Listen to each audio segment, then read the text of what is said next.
This book is, as George said, a collection of the pieces I've done on language over the last 2 or 3 years for the New York Times and for Fresh Air on National Public Radio. And when we were planning the publicity and so on for the book, the main effort was to keep it from going straight into the language ghetto at the back of the store. You know, you go past the travel guides and gardening books and so on and so forth. There's this sort of desultory dark shelf at the back of the store. It's got the dictionaries and the thesauruses. It's got all these how-to guides. Speak Yiddish like a diplomat. You know, those were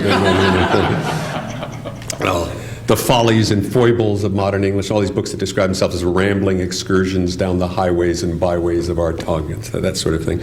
And you know, as a linguist, I mean, I always go to see what's on those shelves, but we think of those books with a certain ambivalence. Because they really only cover a small part of the language and not necessarily what's most interesting to us. If you want to know the difference between a linguist and a word lover, people come up to you and they say, oh, I love words, and what they have in mind are words like antimacassar and serendipity and seersucker, all these.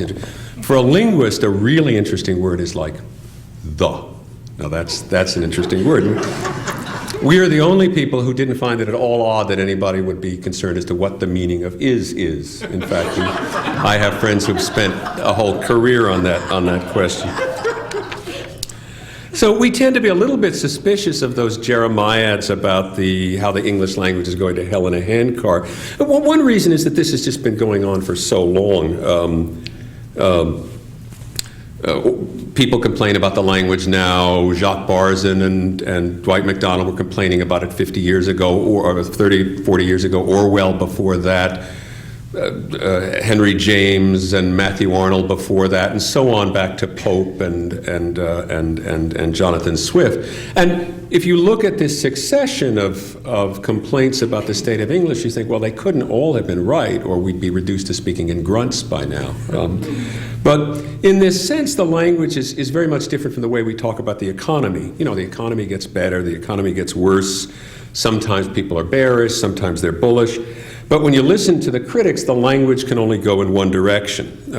At any time in the past 400 years, you could claim that English was going to hell in a handcar and never worry that anybody's going to call you to cover your short positions. It's a business only for bears. In fact, the only thing that seems to change over time when you listen to all these complaints about the language is the culprit. Over the years, the decline in the language has been blamed on, I've got a list here, penny thrillers, progressive education, Dr. Spock, structural linguistics, radio, television, corporations, government dictionary, the publishing business, picture books, multiculturalism, hip-hop music, the 60s, or simply the general climate of permissiveness. And people have seen the decline of grammar as responsible for all sorts of social evils. A couple of years ago, John Ray, who was the headmaster of the Westminster School in the UK, he said, the overthrow of grammar coincided with the acceptance of the equivalent of creative writing and social behavior, as nice points of grammar were mockingly dismissed as pedantic and irrelevant. So was punctiliousness in such matters as honesty, responsibility, property, gratitude, and apology. And I recall reading that and thinking, well, gee, that's an awful lot to hang on the decline of the teaching of grammar. You tell your students that they don't have to worry about getting who and whom right, and pretty soon they're trashing the dean's office. That's the idea. Lately, of course, the main culprit that people have pointed to is digital technologies. First word processors, then email, the web, and most recently instant messaging. There was a piece in the Times about a year ago. It quoted about instant messaging among these kids. It quoted a middle school teacher in St. Louis, in Jersey City, rather. These kids should be careful to write properly and not put in these little codes that they're in such a habit of writing to each other. So I read that to my daughter, who at the time was 13. And I suggested, why don't you try and write out all the little abbreviations you use in your instant messaging? I mean, put, instead of FT2F, write face-to-face, and instead of TTYL, write talk to you later. So she gave me what I describe as the look. If you have an adolescent daughter, you know the look. With the eyes rolling around in the head. It's just, I don't know where there's something they learn at Teenager Island. But it's the sort of look you give somebody, if a teenager will give you if you suggest why don't you try washing all the dishes by hand, and you get the look.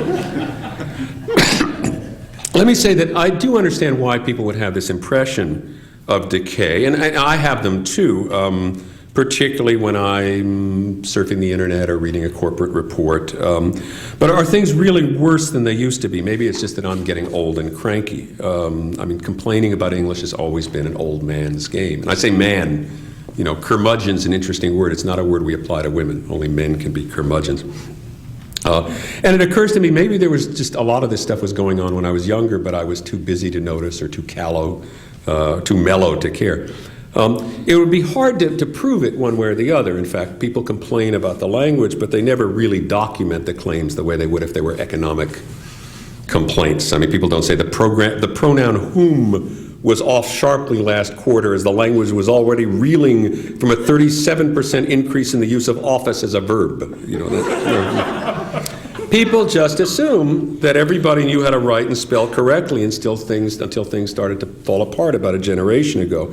Now, partly that's just the selectivity of literary memory. Whatever becomes of the general run of evil that men do, our bad writing is interred with our bones, and a good thing too. So we don't have to read the popular journalism of earlier generations, just as our descendants won't have to read ours.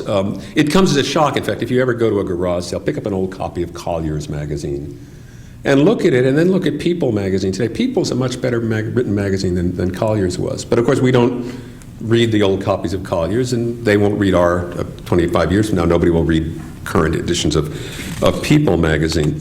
In fact, we tend to forget how bad our own writing used to be. My sense is that any of the critics who complain about the state of English should be forced before they sat down in front of their keyboard to spend an afternoon reading their own reports when they were in 7th grade or early college. Sometimes the impression of decay that we have is really just a reflection of linguistic change. One complaint that you see a lot from critics is that people, for instance, don't use the word enormity right anymore. Enormity should traditionally be used to refer to things only of monstrous horror and not simply of large size. You're not supposed to speak of the enormity of a baseball stadium. And I have to say this is a rule that I learned, and it still draws me back to it causes me to do a double take when I see the other day I ran into a passage. Somebody was talking about the enormity of Joe DiMaggio's contribution to baseball. And I would say, well, not enormity there. I mean, you might talk about the enormity of George Steinbrenner's contribution to baseball, but that's another story. But it seems as if the word enormity is just becoming another synonym for enormousness. And even William Safire has thrown in the towel on this one. It's too bad. I'll keep using enormity in its correct way. But language changes, and in the end, you have to accept these changes. 40 years ago, 50 years ago, people complained all the time about the use of contact as a verb, as in contact me about that, or contact our sales office, and so on. In fact, in Strunk and White's Elements of Style, there's still a little passage, don't use contact, that was inherited from the 1950s edition of that book. But that's a completely standard usage now, contact me. And it's a lot easier, to say contact me than saying drop in, wire, mail, fax, page, email, or click on me. That takes a while. Another reason why I think people see the language as going to hell in a handcar is this enormous growth in communication technology, which means that we're seeing and hearing more language from more different people than ever before. It's become a cliche to say about the internet that anybody can post a message that's visible to 100 million people, and my sense is that anybody has been doing just that in increasing amounts over recent years. What this means is that lots of people whose writing was visible to other people only when it appeared on the door of their refrigerator are suddenly able to post messages in Usenet discussion groups and web pages and email and so on, where the problems they have become suddenly much more visible.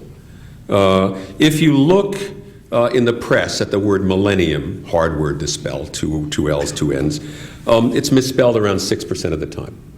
Look on the internet, on the web, it's misspelled 25% of the time. And look in the Google groups, which is where people have these conversations about automobiles or stereos or whatever, it's misspelled 44% of the time. And that's after screening out references to the Millennium Hotel in New York, which also misspells the name.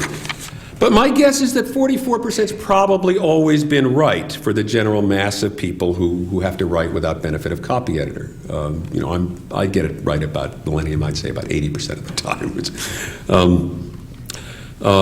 And what's happened isn't that spelling has declined, it's just that now these people's writing is posted for all the world to see. And all of a sudden we become aware of it. And we say, oh, spelling's going to hell in a handcart. But that isn't the case. These people could never spell that well. In fact, they probably spell better now than they ever could before. The one thing that's certain is that people are going to look back 50 or 60 years from now at the turn of the 21st century. And they're going to say, now that was a period when people knew how to write and when English was English. They'll find it puzzling that we ever complained about the use of incentivize as a verb or impact as a verb or, well, what's wrong with that? We all say that. And they'll be right, because they'll only read our best fiction writers and best nonfiction writers and historians. They won't be reading our memos and so on. They won't be looking at these web pages. And this will be remembered as a great age of the English language. Now, having said all that, let me stress that this doesn't mean that there's nothing to complain about, but only that the issues that language critics tend to focus on really aren't that important from the standpoint of the state of the language as a whole. Take, for example, the confusion of infer and imply that people are always getting after. Now, this is one that bothers me too, but I'm not under the illusion that it makes a big difference. When the last manager of the last corporation has ceased to make the distinction between infer and imply, the efficiency of the business sector isn't going to be affected one whit. It would be a little more alarming if people began to confuse the distinction between buy and sell. That would be troubling. But I assume that one would get nipped in the bud before any critic could catch wind of it. The one thing we know about language, in fact, is that it always works. We may not be sure whether we will be able to buy lunch 20 or 30 years from now, but we know we'll be able to order it. And there's no question that our descendants will be able to use, the language will work for our descendants as a means of communication. For this reason, language is the only human institution that we can have the luxury of taking for granted.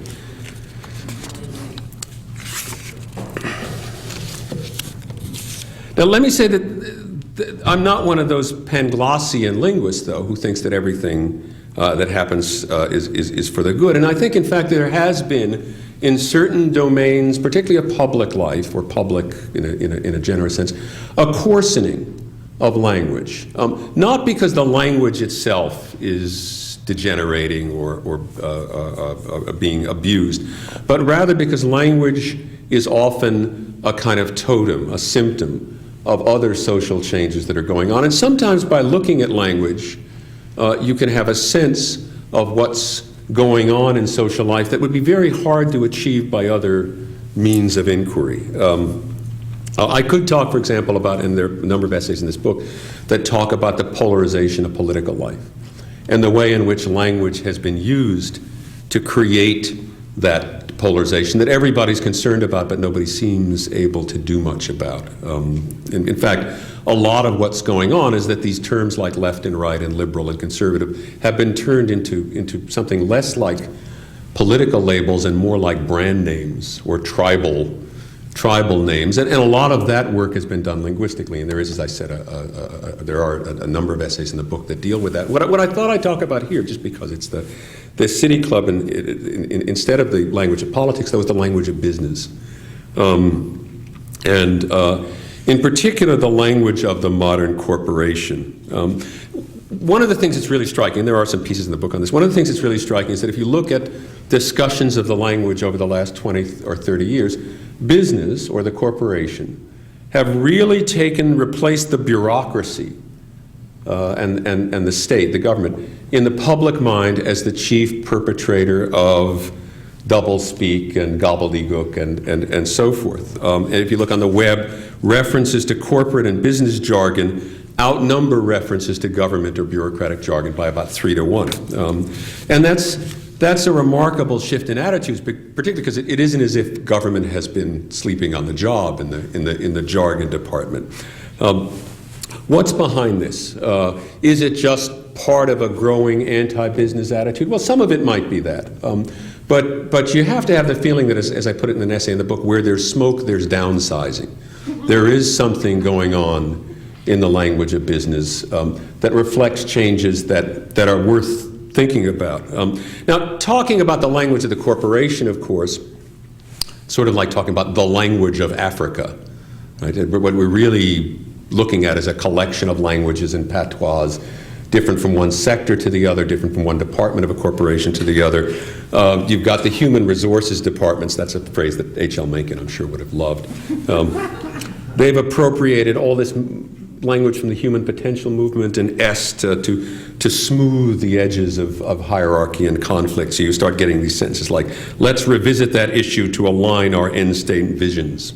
You've got the naming consultants and the branding people who are churning out these high-tech portmanteau names. That's what we call these names. They're glommed together from other bits of language, with an eye really to how they'll play on Wall Street rather than how they'll play on the shop floor. There's a decorative coverings outfit in Ohio I saw a couple while ago, had renamed itself Omnova Solutions. Right? Now they're making decorative wall coverings, a perfectly respectable thing to do. But I just kept thinking of the poor employees of that company who have to take the softball field with Omnova Solutions written on their jerseys. Then there's the kind of swagger of managerial slang. Many years ago, I was at Stanford, and I left for what I thought would be a year's leave and wound up being a 15-year sojourn where I was at both Stanford and this other place at the Xerox Palo Alto Research Center. It was a high-tech research center in Palo Alto. And I had moved over there and was managing a small research group. And I think the second day I was there, I got an email, and then there was this memo about some new policy and so on. And at the end of the memo, there was this sentence, cascade this to your people and see what the pushback is. So I looked at that. I mean, that's a cascade this to your people and see what the pushback is. If that sentence were a person, it would walk like George W. Bush. Right? Then there's all the talk of corporate culture. That began about 20 years ago, the early 80s, when people began to talk about corporate culture, as they always called it, high-performance corporate culture. High performance is a prefix, the way farm fresh is a prefix on eggs. It's always farm fresh eggs. And of course, there's a lot of the things we distinguish as cultures nowadays. The difference between corporations really aren't cultural differences. There may be a culture of the corporation, but there aren't distinct corporate cultures in the deep sense of the word culture. If there were, people wouldn't all be using the same jargon and posting the same comic strips on the walls of their offices. And CEOs wouldn't be able to move from soft drink firms to computer firms with such ease.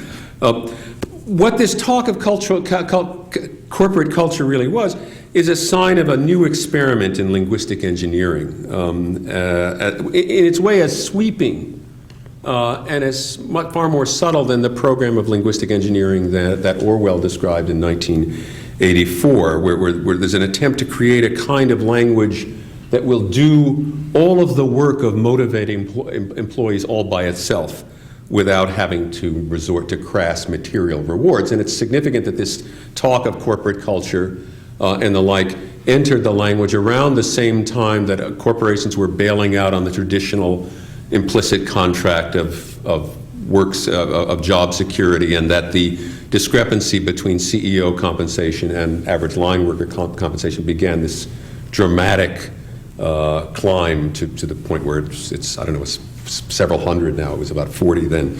And in this regard, probably the two most influential figures on modern business language are, on the one hand, Fritz Perls, who was the progenitor of the human potential movement, and probably George Lucas, in a way that I'll come to in a moment.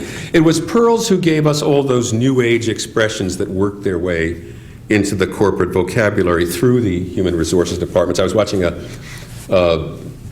couple of years ago a business program as the CEO of, I think it was Xerox, was explaining why they had missed their numbers for the previous quarter, and I actually wrote down this quote. We had an issue with our foreign markets and another issues with a sales force reorganization. And then he concluded on an upbeat note. He said, and I quote, "The issue is to execute, and we're going through these executional issues." In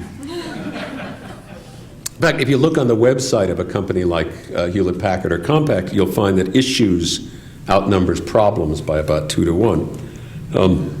Now, with issues comes solutions. That has become just a vague word for anybody, anything that anybody's trying to sell. It's sort of the triumph of proactivity, solutions. I mean, in the old days when you said, "I've got a solution for you," the presumption was that somebody had mentioned a problem somewhere along the line. But now the two have become unhitched. Solutions really aren't solutions for anything anymore. I got a mail order catalog from a company that specializes in home and healthcare products, and I noticed that the word product didn't even appear in their brochure. You found seat cushions in the section on stress relief solutions. Bathrobes were spa care solutions, and support bras were called intimate apparel solutions. You wonder, doesn't anybody make things anymore? And you have this picture of America as this country where all these corporations are standing on street corners with signs that say, "We'll solve for cash."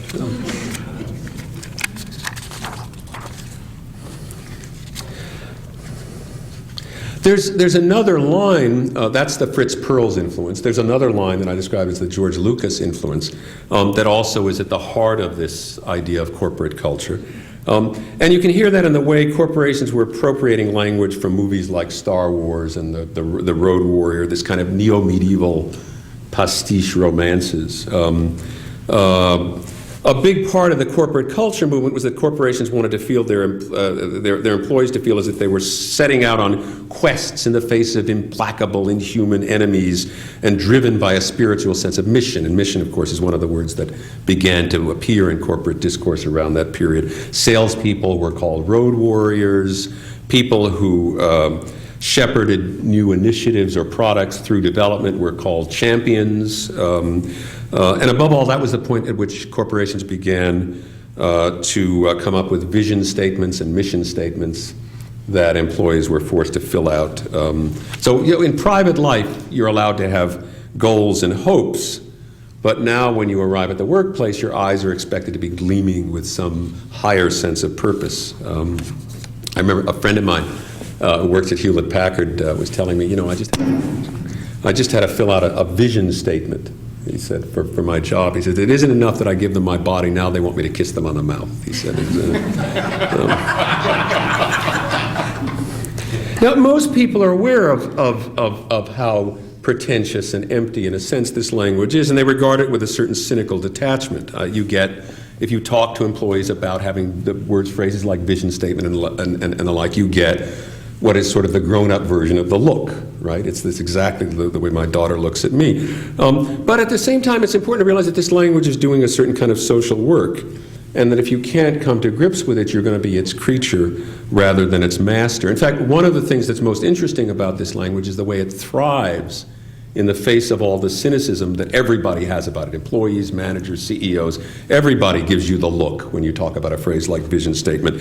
One striking thing is that Dilbert's creator, Scott Adams, has been doing very well for himself as a consultant, helping management with that cynical Dilbert strip to sell this very sort of language. Dilbert has enabled Honda of America to develop the key message that quality is a core value. And this is done with an utterly straight face. The curious thing about corporate jargon, in fact, is that everybody deplores it, but nobody can resist it. I ran into a promotional brochure for a British law firm that claimed to offer its clients tax compliance advice which is effective, clear, and jargon-free. That's good. And then it went on to say, "Our approach is proactive. We also believe that tax rules can play a positive role in incentivizing investors." Now, you listen to that, it's not, it makes you think of Moliere's Monsieur Jourdain, who was surprised to discover that he'd been speaking prose all his life. We don't recognize our jargon for jargon when it comes out of our own mouths. And it's important to realize this isn't just pretentious bull, and not to think that it's stuff that you can purge just by running it through a software filter. I say this because Deloitte Consulting actually has produced a piece of software called Bullfighter, which is supposed to go through your memos and take all this stuff out. It just runs under PowerPoint or Microsoft Word. That's like saying that if the government would only stop using this Orwellian jargon, democratic institutions would reassemble themselves in a proper way. It also isn't a sign of managerial idiocy, whatever Dilbert may suggest. Managers are no dumber, certainly, than they were 50 years ago, whether or not they're 5 times as smart as the CEO compensation relation would imply. They're certainly no dumber, and this isn't just an indication that they are. In fact, some companies do manage to use the language more clearly than others. And interestingly, they tend to be companies that do fairly well in the marketplace and have what one could really describe as a high-performance corporate culture, not just the phrase. Home Depot is one, Apple is another. In fact, it's been suggested, Deloitte does, that a tendency to avoid jargon can be a reflection of a financially healthy corporation as well. Something I've noticed, the more adverbs a company uses in its annual report, the more trouble it's likely to be in financially. I give you this, as a tip when you're trying to pick stocks. When you see a lot of adverbs in an annual report, just put your hand on your wallet, because something's going on, particularly if it's splitting an infinitive in the bargain. If you see a sentence like, we continue to aggressively reduce our cost base, or we aim to significantly accelerate our delivery of products, there's something going on. Intensifiers like that, they're very sad in a way. They testify to a kind of anxiety. They can't leave it alone, and that's always a sign of a certain anxiety. Let me say that in saying all this, I don't mean to suggest certainly that curbing jargon is going to do much for helping a company's bottom line all by itself. That would be silly. But it doesn't do any harm to call people on the buzzwords they use.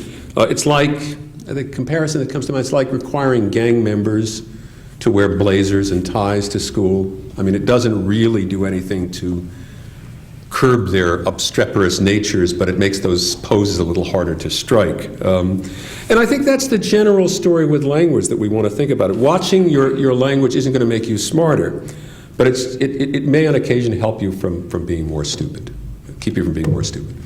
So thank you.